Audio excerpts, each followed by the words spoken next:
গল্পের নাম রাজকুমারী নিসর্গা ও জাদুর হৃদয়। এক ছিল রাজ্য, নাম নীলপরিপুর। সে রাজ্যে ফুল ফোটে চাঁদের আলোয়, আর নদী গান গায় বাতাসের সুরে। ওই রাজ্যের রাজকুমারী ছিলেন নিসর্গা। যেমন নাম তেমনই স্বভাব। গাছে পাখি ডাকলে সে বুঝতো তারা কি বলতে চায়। নদীতে হাত রাখলে সে শুনতে পেত জলরাশির গল্প। কিন্তু এই নিসর্গার ছিল এক গোপন দুঃখ।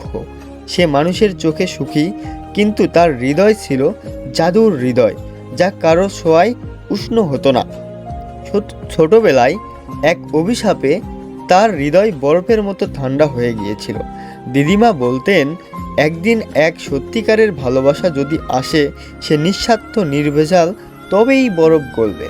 যাত্রা শুরু। একদিন রাজ্যে এলো খবর, আলেকপুর রাজ্য থেকে এক রহস্যময় অসুখ ছড়িয়েছে। গাছ মরছে, নদী শুকাচ্ছে, প্রাণীরা পালিয়ে যাচ্ছে। নিসর্গা বলল, আমি যাব, প্রকৃতি আমার মা, আমি তাকে অসুস্থ থাকতে দিতে পারি না। সে যাত্রা শুরু করলো, সঙ্গে তার প্রিয় হরিণ, চান্দা আর একটি ছোট্ট বই, পৃথিবীর গোপন ভাষা, রহস্যের সুর। আলোকপুরে গিয়ে সে দেখল সবুজ হারিয়ে গেছে, মানুষ আশ্রয় নিয়েছে গুহায়, আর রাজপ্রাসাদের নিচে জন্মেছে এক বিশাল ছায়া, আতঙ্কের বৃক্ষ। সে গাছ থেকে নেমে আসে বিষ, আলোকে ঢেকে দেয় ছায়ায়। নিসর্গা বুঝতে পারল এ বৃক্ষ বাঁচে শুধু লোভ আর আত্মপরতার শক্তিতে। সে গাছের গুহায় বসে প্রার্থনা করল, গাইতে লাগলো মাটির গান, হাওয়ার মন্ত্র, চাঁদের কবিতা। তখন হঠাৎ সামনে এসে দাঁড়ালো এক যুবক।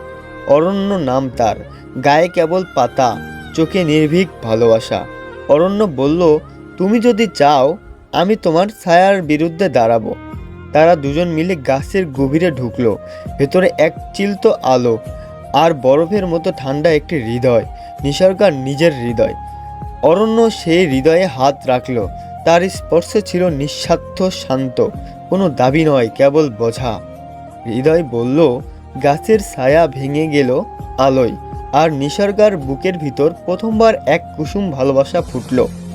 আলোকপুর ফিরে পড়ল সবুজ আলো।